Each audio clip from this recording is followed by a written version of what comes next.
9 years car. నాకు చిన్న నేను పాత వస్తువులు అన్నీ ఎత్తి పెట్టుకుని ఉంటానండి. నేను అవే వాడుకుంటూ ఉంటాను. అండ్ నాకు ఆ సోకులు లేవు. అది తీసుకొచ్చి ఆ కారుని టో చేసుకొని తీసుకొచ్చేసి వెళ్ళిపోయి ఆ రోడ్డు మీద వదిలేరు. మా వైఫ్ కారు మినీ కూపర్, దాన్ని టో చేసుకొని తీసుకొచ్చి ఆ గ్రౌండ్లో వదిలేరు. ఆ గ్రౌండ్లో వదిలి అక్కడ కర్చీఫ్లు కట్టుకొని రౌడీ షీటర్లు అందరు దిగి దగ్గరుండి దాన్ని టో చేసుకొని మళ్ళీ తీసుకెళ్ళి అక్కడ వదిలేరు. ఇవన్నీ గురువారెడ్డి గారికి అవునా ఇంత గలీజ్గా ఎందుకు చేస్తున్నారు, ఇది బాగాలేదు మనోజ్ గారు అని చెప్పి సిఐ గారు చాలా ఫీల్ అవుతున్నారు, కానీ యాక్షన్ తీసుకోలేదు. నేను వెళ్ళండి సార్ మా వాళ్ళు అన్నారంటే ఇంటికి వెళ్ళారు. ఇంటికి వెళ్ళి మా సెక్యూరిటీ ఎక్కడని చూశారు.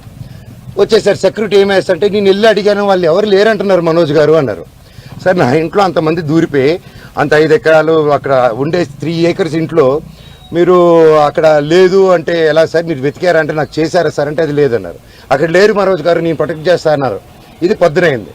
సాయంత్రం 3 గంటలకి ఇదే మనుషుల సెక్యూరిటీ గార్డుని కారులో వేసుకొని వాళ్ళతో బెదిరించి వాక్కుమూలన తీసుకొని సిఐ గారికి వచ్చి పోలీస్ స్టేషన్లో అప్పచెప్పారు. ఇప్పుడు పొద్దున అదే సిఐ గారు అక్కడ ఎవరు లేరన్నారు. ఇప్పుడు తిరిగి అప్పచెప్పారు. సార్ మీకే ఇది చేశారు కదా, మీరే నాకు అఫీషియల్గా చెప్పినారు, కేసు కట్టండి సార్ అంటే కట్టట్లేదు. పోనీ వాళ్ళిద్దరు సెక్యూరిటీలు సార్ మమ్మల్ని కొట్టారని కేసు పెడుతుంటే వాళ్ళు కేసు తీసుకోవట్లేదు. ఆ నోట్ చేసుకుని ఎఫ్ఐఆర్ చేయాలంటే ఇదంతా నేను పై వాళ్ళతో మాట్లాడాలి, నేను నాకు రైట్ లేదు అంటున్నాడు.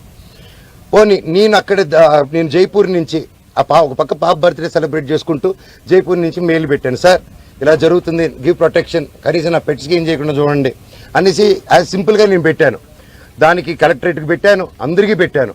పెడితే నో రిప్లై. దానికి నేను డిజిటల్ సిగ్నేచర్ చేసి పంపించాను, నో రిప్లై. ఇవంతా చెల్లవు అని చెప్పి సిఐ గారు చెప్పారు.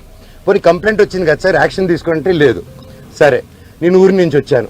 ఊరి నుంచి వచ్చింది ఇమీడియట్గా కంప్లైంట్ డ్రాఫ్ట్ చేస్తాను. ఈ గ్యాప్లో ఏమైంది, అదే రోజు 1వ తారీఖు బార్జిన్ అయ్యారా, నేను జైపూర్కి వెళ్ళానా, అదే రోజు నైటు విష్ణు అతను ఫాలోయింగ్ కారు ఉంటుంది, ఎక్కువ కారులో అతను మనుషులు వచ్చి నా నార్సింగ్లో నా ఆఫీస్కి గోడలు దూకి లోపలికి వచ్చి నా కారుని దొంగ కీ పెట్టి స్టార్ట్ చేసుకొని ఆ కారు దొంగతనం చేశారండి. అంటే ఎందుకు ఇంత దరిద్రానికి దిగజారుతున్నాడో నాకు అర్థం కావట్లేదు.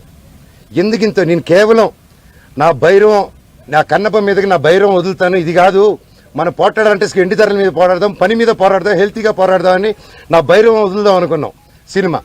ఇంకంతే భైరవం వదులుతున్నాం అనేసరికి టెన్షన్ అయిపోయి కన్నప్ప పోస్ట్పోన్ చేసుకున్నాడు. ఆ కోపం ఎలా చేసుకోవాలో తెలియక నా మీద ఇదంతా రుద్దుతున్నారు. ఇమీడియట్గా డైవర్షన్. ఇప్పుడు మా అమ్మగారికి మా నాన్నగారికి వాళ్ళకి అవసరం అండి ఈ వయసులో. విష్ణు నాకంటే 4 సంవత్సరాలు పెద్దవాడు, అతనికి 4 పిల్లలు ఉన్నారు. వచ్చి మాట్లాడడం తెలియదా, కూర్చొని మాట్లాడమని అడుగుతున్నాను నేను. పెద్దోళ్ళని కూర్చొని పెట్టి మాట్లాడలేరా?